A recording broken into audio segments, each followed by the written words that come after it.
오늘은 저희가 오랜만에 집에서 이렇게 촬영을 하게 됐어요. 오늘이 11월 9일인가? 그치? 11월 9일 일요일이고요. 저희 영상이 11월 8일 토요일 오전에 올라갔어요. 저희는 항상 토요일 오전 10시에 영상이 올라갑니다. 지난번 영상에서 말씀드렸다시피 저희가 기존 포맷은 그대로 유지하되 좀 추가로 다른 컨텐츠를 한번 해보려고 해요. 그러니까 평소에 하는 컨텐츠는 그냥 저희 평소에 대화하는 거, 뭐 주식 얘기하는 거 이런 건데 너무 영상에서 반복되는 얘기들이 많다 보니까 좀 보시는 분들도 재미가 없으실 것 같고 저희가 올 하반기 들어서 급격하게 조회수가 나오지 않기 때문에 새로운 시도를 해보려고 하는데 그 새로운 컨텐츠라는 게 사연을 받아서 상담을 해드리는 거. 근데 사연의 개수가 많으면 사실 다 하기는 조금 무리가 있어서 조금 선별해서 하게 될 수도 있을 것 같아요. 앞으로 어떻게 될지는 뭐 정확하게 모르겠지만 저희 채널 페이지에 제 메일 주소가 있습니다. 거기로 보내주시면 됩니다. 오늘 온 사연 일단 두 가지는 투자 관련 얘기고요. 그리고 한 가지는 부부 사이 관련한 사연이에요. 이렇게 세 가지를 오늘 할 거예요.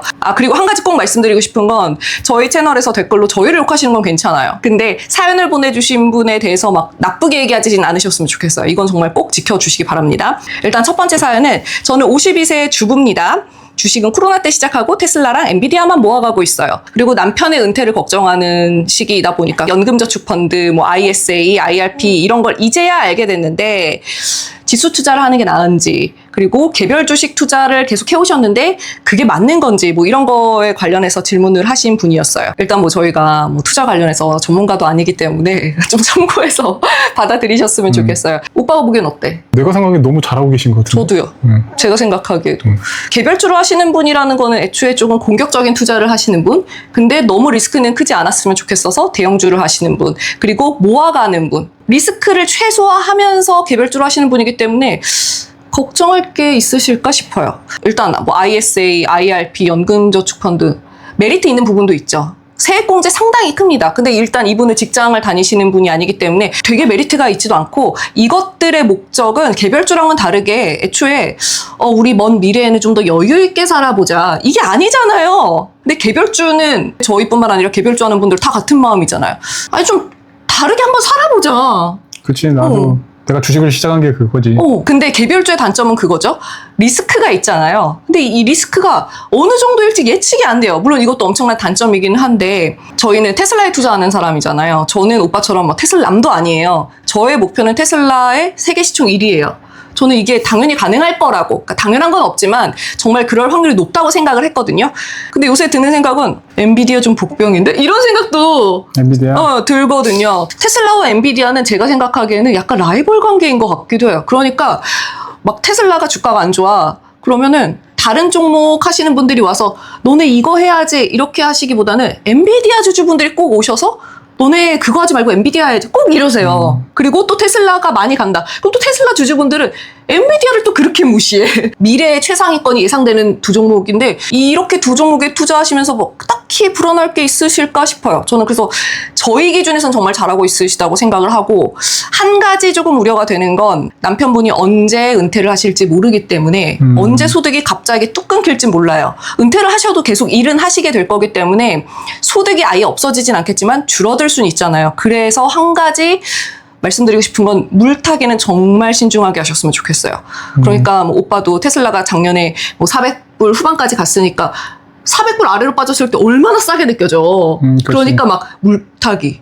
다음 달에 또 물타기. 또 물타기. 돈이 생길 때마다 물타기를 했잖아. 그러니까 결국은 200불 초반까지 갔을 때 돈이 없었다고. 맞아. 근데 이분 같은 경우는 50대 초반이시고 급격하게 소득이 또 줄어들 수도 있는 아직은 좀 젊으시긴 하지만 그럴 수 있기 때문에 뭐 예를 들어서 테슬라를 500불에 추가 매수를 했다. 근데 돈 필요할 때 어쩔 수 없이 주식 몇 주라도 팔아서 생활을 해야 되는데 그때 테슬라가 막 300불가 있고 400불가 있고 이럴 수도 있으니까 정말 신중하게 하셨으면 좋겠고 신중하게 하시라는 게 사실 되게 모호한 얘기잖아요. 신중하게 하시라는 거는 이거는 그냥 제 투자 스타일인데 나는 너무 싸게 안 사고 그냥 적당한 가격에 너무 싸지 않은 적당한 가격에 사야겠다 이런 마음으로 물타기를 하시면 훨씬 더 리스크가 작지 않을까. 물론 200불 찍고 300불까지 올라왔을 때 추가 매수하려고 하면 너무 아깝죠. 주당 100불이면 얼마나 커요. 그래도 450불도 싼 것 같고 400불도 싼 것 같고 그럴 때마다 계속 물타기 하는 것보다는 훨씬 더 나은 것 같아요. 제 생각엔. 아무튼 되게 잘하고 계신 것 같아. 내가 봤을 때. 제가 보기에도 너무 잘하고 계신 것 같고, 사실 개별주이기 때문에 한 달 안에 반토막도 불가능한 건 아니지만 반토막이 나도 딱히 불안해하지 않아도 되는 회사들이 아닌가 싶어요. 그래서 정말 잘하고 계신 거지만 추가 매수만 조금 신중하게 하셨으면 좋겠어요. 그리고 아들이 사회초년생이라고 하셨어요. 그러면 어떻게 투자를 해야 될까? 오빠가 20대 사회초년생이라면 어떻게 하겠어?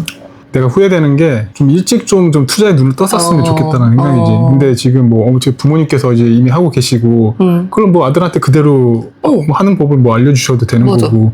일단 저는 예적금은 안 하셨으면 좋겠어요. 제가 생각하기에 예적금의 단점은 수익률 이걸 떠나서 예적금만 하는 사람들은 대체적으로 사회 돌아가는 거에 관심이 좀 없는 것 같아요. 재테크의 기본이 뭐 트렌드도 파악을 해야 되는 거고 세상이 어떻게 돌아가는지 이런 것도 좀 알아야 되는 건데 예적금 하는 사람들은 정말 사회 돌아가는 거에 좀 관심이 없는 편인 것 같아요. 근데 재테크의 시작은 무조건 그 사회에 대한 관심이 아닌가.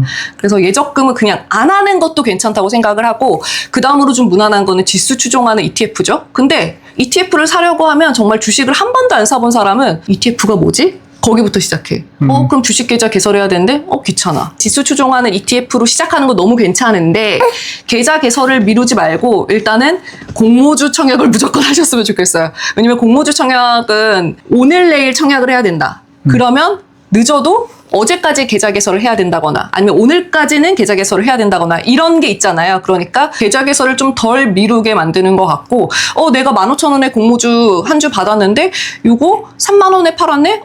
커피 몇 잔 남았네? 주식을 안 해본 사람한테는 이것도 되게 소중한 돈이거든요. 그래서 일단은 그걸 경험해 보시는 게 초반에는 되게 좋을 것 같고 지수 추종하는 ETF 하는 것도 좋은데 소액으로라도 개별주도 해보시는 게 좋을 것 같은 게 지수 추종하는 ETF도 좋기는 하지만 제가 보기에는 예적금 하는 사람이랑 비슷하게 그냥 가끔 나스닥 지수 확인하는 정도 땡. 뭐 가끔 코스피 코스닥 확인하는 정도 땡. 사회 돌아가는 거에 좀 개별주 하는 사람들보다 관심이 덜 생기는 것 같아요. 맞아. 그래서 개별주는 소액으로라도 해보셨으면 좋겠는데 소액으로 하실 때는 진짜 제 개인적인 생각으로는 존버 안 하셨으면 좋겠어요. 주식에 관심이 없는 사람들이 한 50만 원, 100만 원 이렇게 한 종목에 뭐 넣어두고 이게 빠져요. 마이너스 20만 원이네? 주식을 처음 하는 사람은 그게 너무 아까워서 버티거든요. 버티면 어떻게 되냐면 주식에 대한 관심이 뚝 떨어지고 MTS를 안 들어가게 돼요. 그래서 수시로 확인해보고 적당한 수익권이니 팔까? 다른 더 괜찮은 회사는 없나? 그런 고민을 수시로 하는 게 차라리 앞으로 이 주식 투자를 할 거라면은 저는 훨씬 더 낫다고 생각을 해요. 그래서 존버하기보다는 내 판단이 좀 틀렸을 수도 있겠다. 그냥 이거 차라리 손에 확정지어서 팔아버리고 다른 회사를 한번 찾아봐야겠다. 저는 그냥 그런 고민을 수시로 하는 게 장기적으로 봤을 때는 더 도움이 되지 않을까 싶어서. 그래서 나도 이제 장기적으로 약간 우상향한 주식이 그래도 국내보다는 미국 주식이 주식? 낫잖아. 웬만하면 미국 주식 하는 게 낫다고 생각하는 거지. 그리고 ISA, 뭐 IRP, 연금저축펀드 이거는 사실 세액공제 목적으로 하는 것도 괜찮지만 사회초년생이 보통은 큰 돈이 들어가는 시기는 결혼하는 시기란 말이에요. 부모님이 결혼할 때 자금을 크게 주시는 게 아니라면 그런 거보다는 결혼할 때 현금화 시킬 수 있는 투자를 하는 게 맞지 않나. 그래서 세액공제 목적으로 하는 거는 정말 그냥 소액만 물론 세금 혜택이 꽤 크긴 해요. 예적금 이자보다는 훨씬 낫지만 너무 많은 돈을 하시지는 않으셨으면 좋겠습니다. 그럼 이번에는 이제 두 번째 사연으로 넘어가 볼게요. 30대이시고 4개월 아기를 키우고 있는 아기 엄마예요. 저희는 2주가 3개월 됐습니다. 지금 나보고 웃었어. 너무 잘 웃어 이제. 너무 귀여워. 이제 엄마 보고 또 웃어줘. 이제 엄마 좋아하잖아. 남편 닮았죠? 제 얼굴은 없는 것 같아요. 아무튼 효율킴님은 남편분과 이런저런 대화를 영상에서 잘 이어나가시잖아요. 부러워요. 저는 남편이랑 대화가 잘 안 이어지는 게 고민이에요. 그리고 남편이 아주 수동적이에요. 스스로 집안일이나 육아를 하는 게 없고 무조건 시켜야 해요. 내 얘기하는 거야? 내 얘기야? 제 남편이랑 똑같네요. 저희가 대화가 잘 이어지는 것처럼 보이시나요? 저는 아닌 것 같거든요.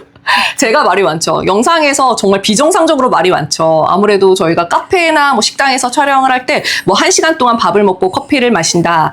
말하는 부분만 편집해서 올리다 보니까 영상에서는 비정상적으로 말이 많고요. 평소에는 그 정도로 말이 많진 않지만 실제로 말이 오빠보다 훨씬 많기는 해요. 오빠는 말수가 정말 적은 편입니다. 저는 오빠랑 한 12년 정도 됐거든요.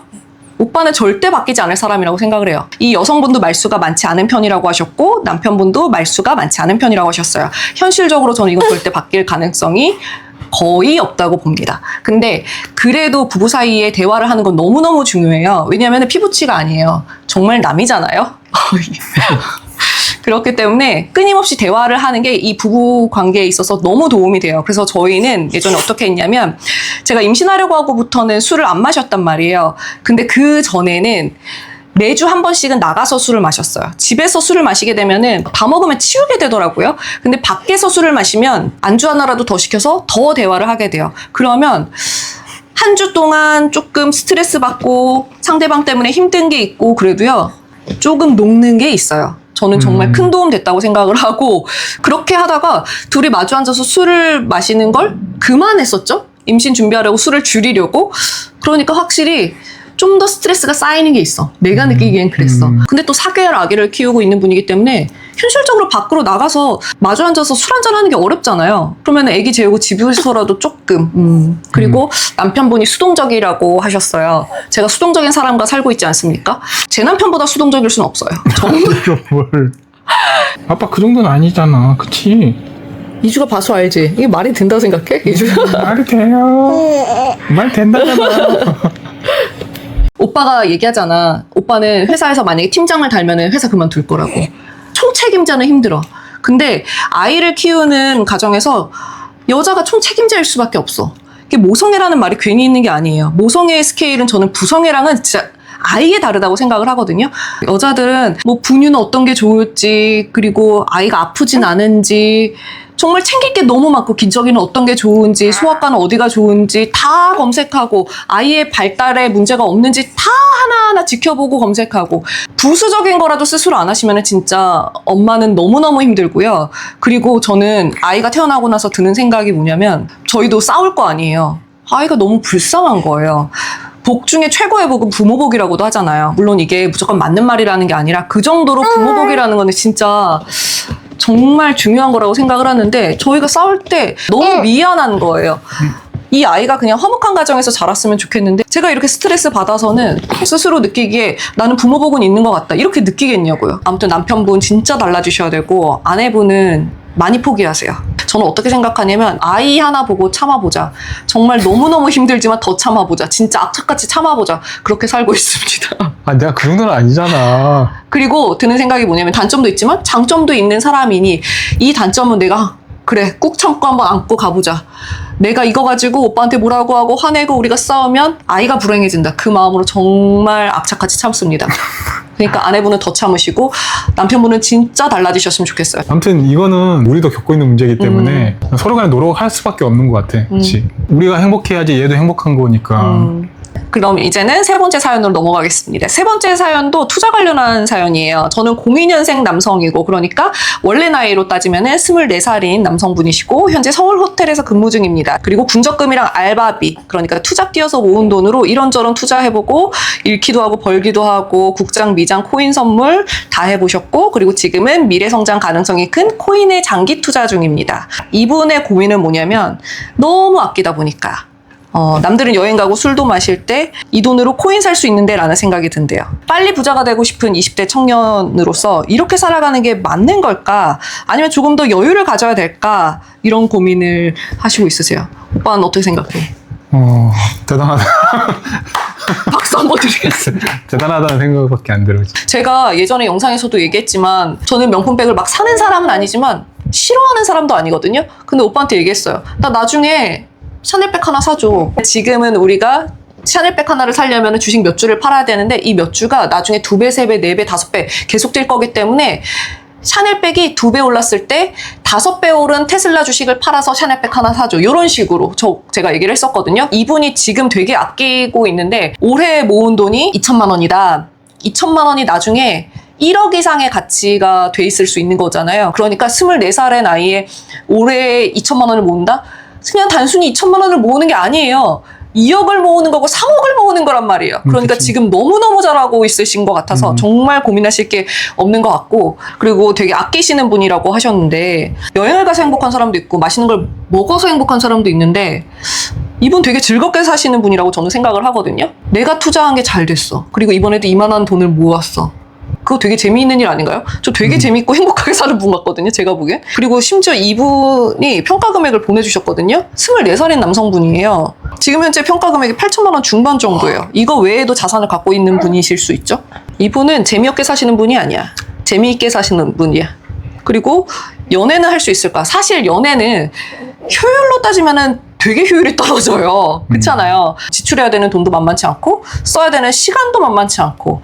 근데 저는 그래도 연애는 하시라고 말씀을 드리고 싶은 게, 결혼할 당시에 그냥 한 명 딱 만나서 그 사람과 결혼? 그건 리스크가 너무 크지 않나. 그러니까 비효율적이지만 연애를 하면서 아, 나한테는 이런 사람이 맞는구나.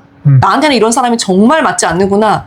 끊임없이 배워가면서 최적의 배우자를 찾는 과정을 어쩔 수 없이 돈과 시간을 쓰면서 겪으셔야지 맞는 게 아닌가. 그리고 이제 24살인 분이기 때문에 결혼할 때까지 계속 연애를 하실 필요도 없어요. 사실 너무 어리시니까. 끊임없이 연애를 하시라는 게 아니라 연애를 할 수 있는 기회가 있으면은 하시는 거는 꽤 도움이 될 거라고 생각을 해요. 아무튼 이분은 내가 봤을 때는 배우자를 만나려면 이제 경제적인 관념이 맞아야 되고 그리고 맞아. 실제 이제 소비 같은 것도 잘 맞아야 될 것 맞아. 같아요. 그리고 이분의 고민은 이제 만나는 친구도 없고 결국 남은 건 돈뿐이더라. 살아보니 어때? 친구 중요하디? 인간관계 그렇게 중요하지 않습니다. 살아보니까 그래요. 전 정말 사람을 좋아하는 사람인데도 더 그런 생각이 들어요. 나이가 먹으면 먹을수록 솔직히 친구는 좀 많이 멀어지지. 그리고 놀면서도 제대로 즐기지 못하고 결국 이러다 평생 혼자일까 하는 생각도 드신데, 저는 술을 꽤 좋아하는 사람이고 그리고 사람을 되게 좋아하는 사람이란 말이에요. 친구들이랑 술 마시고 놀고, 어렸을 때 이제 그렇게 살았겠죠? 지금 돌이켜봤을 때 그래도 젊었을 땐 놀아야지 이런 생각 할까요? 아니에요. 나 왜 그러고 살았지? 이런 생각이 든단 말이에요. 근데 이분이 제 나이 됐을 때, 그러니까 한 15년 막 이렇게 지났을 때, 아, 내가 그때 조금 더 친구들도 만나고 인간관계도 넓히고 그럴 거리란 생각을 할까요? 그런 후에 정말 할 가능성이 너무 낮을 거라고 생각하거든요. 연애는 하시면은 조금 도움이 될 것 같긴 하지만 10명, 뭐 20명 이렇게 만나야지만 좋은 배우자를 찾는 것도 아니잖아. 그렇지. 그렇기 때문에 내가 나중에 좋은 배우자를 만나려면 연애를 무조건 해야 되나? 그것도 아니기 때문에 그런 생각도 하실 필요 없는 것 같고, 아무튼 너무너무 잘하시고 있으세요. 아무튼 이렇게 사연을 보내주신 세 분한테 너무 감사드리고, 그리고 또 사연을 보내주실 분들은 메일로 보내주시면 됩니다. 아이고, 이주가 이제 엄청 칙칙대고 있어. 이주, 엄마 다 했어요? 이주.